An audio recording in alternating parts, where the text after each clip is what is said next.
வணக்கம். ஓம் அகத்திசாய நமக. என் பேர் அடிமுடி சுந்தர்ராஜன். யூடியூப்பில் ஃபேஸ்புக்கிலலாம் அடிமுடி சித்தர்னு டைப் பண்ணிங்கன்னா பார்க்கலாம். நிறைய வீடியோ அதில் யூடியூப்பில் நம்ம அப்லோட் பண்ணியிருக்கோம். நீங்கள் சப்ஸ்கிரைப் பண்ணிக்கலாம். அவ்வப்போது வீடியோ போடுவோம். இப்போ நம்ம போட போகிறது எதை பற்றி அப்படின்னாக்கா, இந்த ஜோதிடம், ஆன்மீகம், வாழ்வியல் இதை பற்றி நம்ம நிறைய கருத்துக்களை சொல்லிகிட்டு இருக்கிறோம்.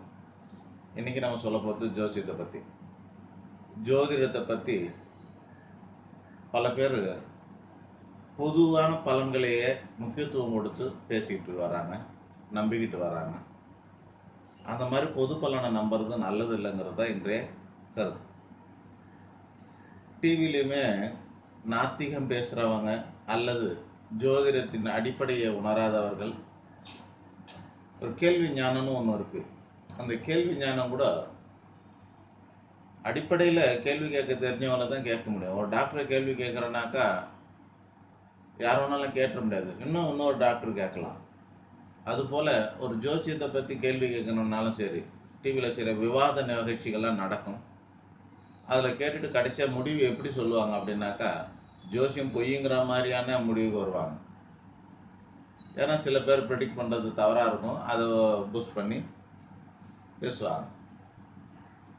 ஆக பொது பலனுங்கிறது நன்மை தராது. உதாரணத்துக்கு சில விவாதங்களில் நான் பார்த்துருக்கேன், நட்சத்திரம் பொறுத்தெல்லாம் தான் கல்யாணம் பண்ணாங்க, 10க்கு 10 பொருத்தம் இருந்தது, ஆனால் கூட டைவர்ஸ் ஆயிடுச்சு, பிரிஞ்சிட்டோம் அப்படின்வாங்க. அது மாதிரி சொல்லும்போது இந்த இயலாமை அல்லது அறியாமை, முட்டாள்தனம், மூட நம்பிக்கை இவைகளெல்லாம் மனதுக்குள்ள வருது. அந்த மாதிரி பொது பலன்ல ஏபிசிடி தெரியும் அப்படிங்கிறதுனால ஒருவர் இங்கிலீஷில் பாட்டு எழுத முடியுமா? முடியாது. நிறைய இருக்கு. அதுபோல் நட்சத்திர பொருத்தங்கிறது ஒரு அடிப்படை தான். அடிப்படையை வச்சே வாழ்க்கையை நிர்ணயிக்க முடியாது. நட்சத்திர பொருத்தங்கிறது அடிப்படை. உதாரணத்துக்கு சொல்லணும்னாக்கா, ஒரு குறிப்பிட்ட நட்சத்திரத்துக்கு சேர்ந்தவங்களுக்கு தனக்கு பொருந்தது அப்படின்னாக்கா, ஒரு பொண்ணுக்கு பார்க்குறாங்க, ஒரு 50 ஜாதகம் கூட எடுத்துகிட்டு வராங்க. சில பேர் மேட்ரிமோனியல் தானே, இப்போ 50 ஜாதகம் கூட கொண்டு வராங்க. அதில் 40 ஜாதகம் பொருந்தி இருக்குது அப்படின்னாக்கா 40 பேரையும் கல்யாணம் பண்ணிட முடியுமா?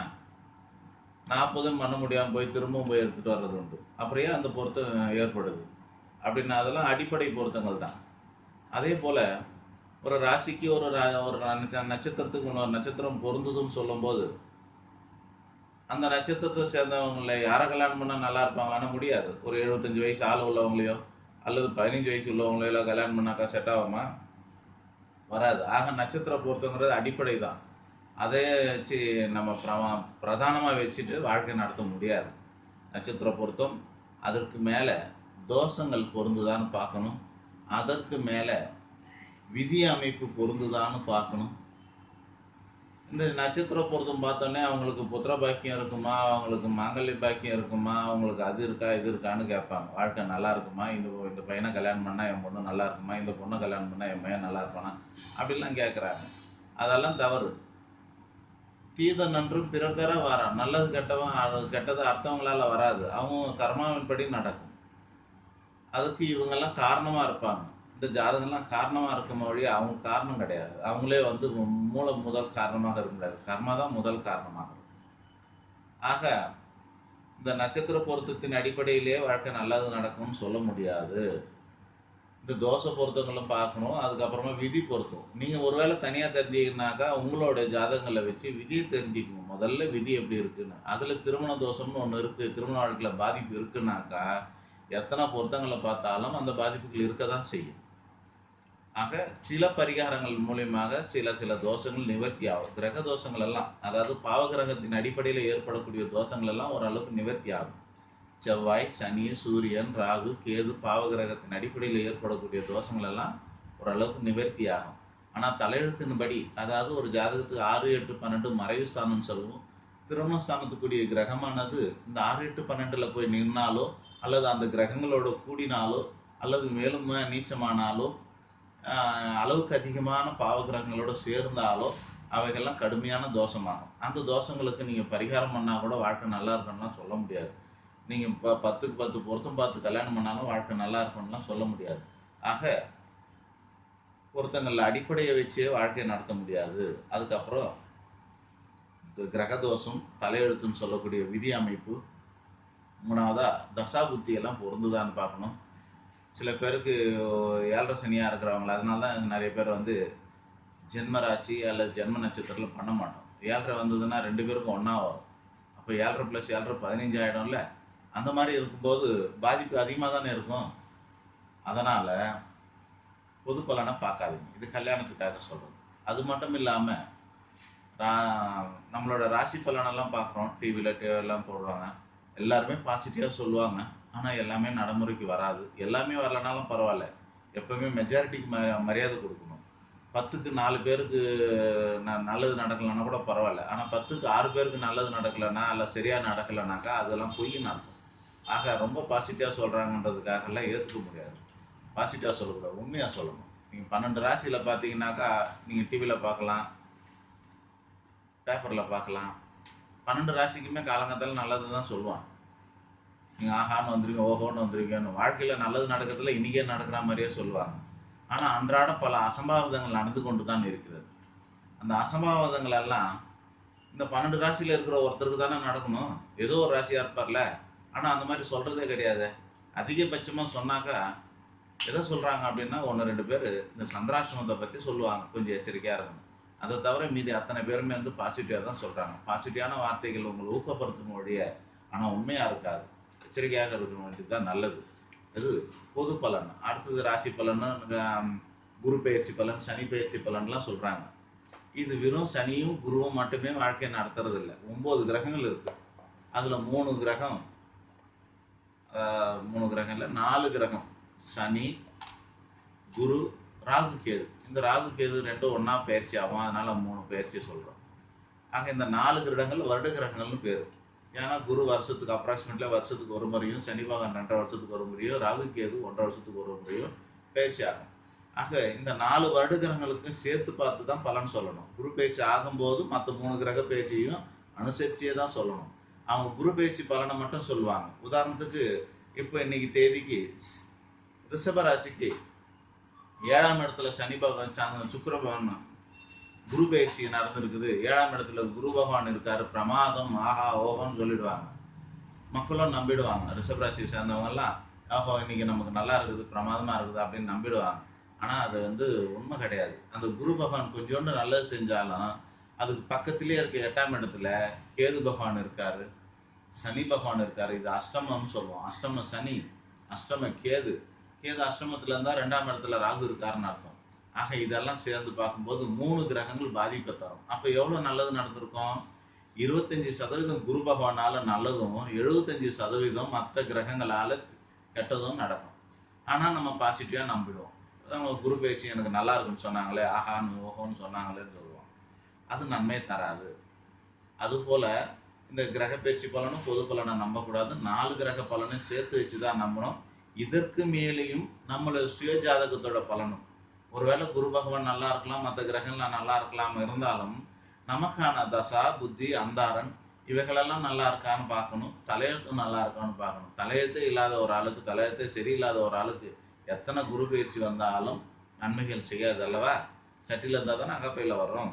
ஓவர் டேங்க்ல தண்ணி இருந்தால் தான் நீங்கள் கேட் வால்வ் திறந்தாலும் டேப்பு திறந்தாலும் வரும். ஓவர் டேங்க்ல தண்ணி இல்லைனாக்கா எப்படி வரும்? அதுபோல் தலையெழுத்து முதல்ல தெரிஞ்சுக்கணும். ஆக நீங்கள் பொது பலனுக்காக டிவி மற்றும் பத்திரிகைகளெல்லாம் பார்க்குறதெல்லாம் வந்து தவிர்க்கிறதே நல்லது. பார்க்காம இருக்கிறதே நல்லது. எப்பாவது ஒரு முறை போய் ஒரு வருடத்துக்கு ஒரு முறையோ 2 முறையோ அல்லது ஒரு குரு பயிற்சி நேரங்கள்லையோ, சனி பயிற்சி நேரங்கள்லையோ, ராகு கேது பயிற்சி நேரங்கள்லையோ முடிஞ்ச உடனே, பயிற்சி முடிஞ்ச உடனே அல்லது வருத்தக்கும் போது அந்த சமீப காலங்களில் போய் உங்களுக்கான பலன் அல்ல உங்கள் குடும்பத்தில் இருக்கிறவங்களெல்லாம் இருக்கிற ஜாதகங்கள்லாம் கொண்டு போய் இந்தந்த வருடங்கள், இந்தந்த காலங்கள், அடுத்து கொஞ்சம் காலத்துக்கு எப்படி இருக்கும் அப்படின்றதெல்லாம் போய் தெரிஞ்சுக்கிட்டு வர்றது தான் முறைமையாக இருக்கும். வீட்டுக்குள்ளேயே ஜோசியம் பார்த்துக்கிறேன்னு இப்படி பார்க்க முடியாது. பொது பலனா நாமளாவே புத்தகம்லாம் நிறைய வருது. பொருத்தம் பார்க்கறதுக்கு 10 ரூபாய்க்கு புக்கு கிடைக்குது, நட்சத்திர பொருத்தங்கள் பார்க்கறதுக்கு. ஆனால் நம்ம வாழ்க்கையை அது நிர்ணயிக்காது. தலையெழுத்தை நிர்ணயிக்கிறதுக்கு வேறு பல அமைப்புகள்லாம் இருக்குது. அதை நம்பி ஏமாந்து போகிறாங்க. அது மட்டும் இல்லாமல் இதை நம்பி இவங்க ஏமாறுறது மட்டும் இல்லாமல் டிவிலலாம் விவாதத்தில் கலந்துக்கிட்டு அவங்களும் வந்து ஜோசியப்பே பொய்ன்னு சொல்கிறாங்க. கற்றுக்கினது கொஞ்சம் தான், பார்த்தது கொஞ்சம் தான், ஆனால் மொத்தமே பொய்ன்னு சொன்னால் என்ன அர்த்தம்? தவறு. அது பகுத்தறிவே இல்லாத செயல். நம்ம முழுமையாக தெரிஞ்சிருக்கணும். எவ்வளோ விஷயங்கள் இருக்குது, ஒவ்வொன்றும் இருக்குது. ஒரு 7ஆம் இடத்துல குரு பகவானம் தான் நல்ல திருமணம்னு அர்த்தம். 7ஆம் இடத்துல வேற பாவகிரகங்கள், அதாவது சனியோ செவ்வாயோ குரூரமான திருமணம்னு அர்த்தம். இப்போ 2 கிரகம் ஒன்றா இருக்குதுன்னு வச்சுங்களேன். இப்போ நல்லது நடக்குமா கெட்டது நடக்குமா? ரெண்டுமே நடக்கிறதுக்கு வாய்ப்பு இருக்குது இல்லையா? அதுபோல் தீர்க்கமாக ஆராய்ந்து தான் முடிவு பண்ணணும் மொழிய ஒன்றை மட்டும் பார்த்து ஏமாறக்கூடாது. பொது பலனை பார்க்கக்கூடாது, ராசி பலனை பொது பலனை பார்க்கக்கூடாது. சில பேர் ரொம்ப ஈஸியாக கேள்வி கேட்டுருவாங்க. வாட்ஸ்அப் இருக்குது, டக்குன்னு ஒரு தட்டிட்டு ஐயா எனக்கு எப்படி இருக்குன்னு வாங்க. என்னத்தை வச்சு சொல்கிறது எப்படி இருக்குன்னு? தசாவா, புத்தியா, கோச்சாரமா, கிரகமா, ஜாதகமா? எதுவுமே இல்லை. நீங்கள் எதை தெரிஞ்சுக்கினாலும் எல்லாருமே மனசுக்குள்ளே ஞாபகம் வச்சுக்க வேண்டியது உங்களுடைய தேதி, பிறந்த தேதி, பிறந்த மாதம், பிறந்த வருடம் மற்றும் பிறந்த நேரம், காலையா மாலையா என்பதை தெரிஞ்சு வச்சுக்கணும். இது ஆங்கிலத்தின் படி தெரிஞ்சு வச்சுக்கணும். அப்படி வச்சுட்டா இன்றைக்கி நிறைய ஆப் வருது. செல்ஃபோன்லேயே நம்ம ஆப் இருக்குது, அதில் தெரிஞ்சுக்கலாம். கம்ப்யூட்டரில் பார்த்துக்கலாம், இன்டர்நெட்டில் பார்த்துக்கலாம். நமக்கு ஜாதகங்களால் அந்த வகையில் நம்ம தெரிஞ்சுக்கலாம். அதை விட்டுட்டு வெறும் நேரத்தை மட்டும் தெரிஞ்சு வச்சுக்கிட்டு பார்ப்பாங்க. சில பேர் இன்னும் அடிமுட்டாள்தனமாக, வருத்தத்தோடு தான் சொல்கிறேன், அடிமுட்டாள்தனமாக சர்டிஃபிகேட்டில் இருக்க தேதியை பார்த்து சொல்லுவாங்க. இந்த தேதிக்கு சொல்கிறேன் அப்படியே போய் பொருத்தம்லாம் பார்த்துட்டு வந்துடுறாங்க. ஜோசியெல்லாம் பார்த்துக்கிறாங்க. பார்த்துட்டு எதுவுமே நல்லது நடக்கலைன்னு ஜோசிகாரனை குறை சொல்கிறது. பிறந்ததுனாவும் அதான். அந்த காலத்தில் நீங்கள் பிறக்கும்போது காதை தொட்டு பார்த்து கையை எட்டுதா காதலன்னு பார்த்துட்டு வயசு ஸ்கூலில் சேர்த்துருவாங்க. எதையோ ஒன்று போட்ட தேதி. அதெல்லாம் தேதியா? அந்த தேதிக்கெல்லாம் ஒரு ஜாதகத்தை போட்டு அந்த ஜாதகத்துக்கு பலனை பார்த்தா எப்படி நல்லது நடக்கும்? எப்படி சரியாக இருக்கும்? இது மட்டும் தானே, எல்லாம் மூட நம்பிக்கை இல்லை. இதெல்லாம் பண்ணக்கூடாது. நமக்கானது பிறந்தது என்னவோ அதுதான் முக்கியம். நம்ம பிறந்த நேரத்துக்கு ஒரு நாளைக்கு 12 ஜாதகங்கள் உருவாகுது. ஒரு 2 மணி நேரத்துக்கு ஒரு ஜாதகம். சூரிய உதயத்திலேருந்து, அன்றைய சூரிய உதயத்திலேருந்து 2 மணி நேரத்துக்கு ஒரு ஜாதகமாக 12 ஜாதகங்கள் உருவாகுது. அட்லீஸ்ட் அந்த 2 மணி நேரத்தில் எந்த நடுவு பகுதியில் நம்ம இருக்கிறோமோ அதை நம்ம சொன்னால் போதுமானது. ஆக நம்மளோட தேதியும் நேரையும் கரெக்டாக தெரிஞ்சு வச்சுக்கணும். அதாவது ராசி லக்னம். இதை கம்ப்யூட்டர் படி கணக்கு விட்டால் தான் துல்லியமாக வரும். ஒரு ஊருக்கு ஒரு சூரிய உதயம் இருக்கும்.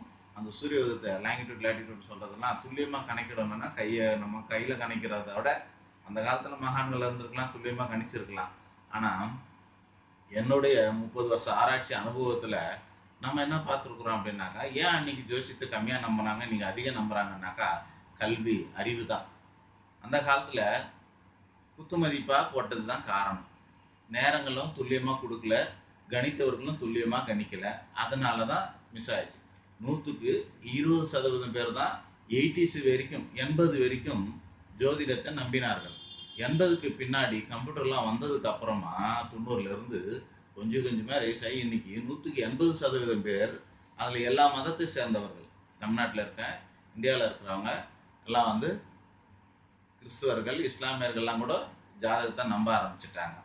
அதனால காரணம் என்னன்னா துல்லியங்கள்.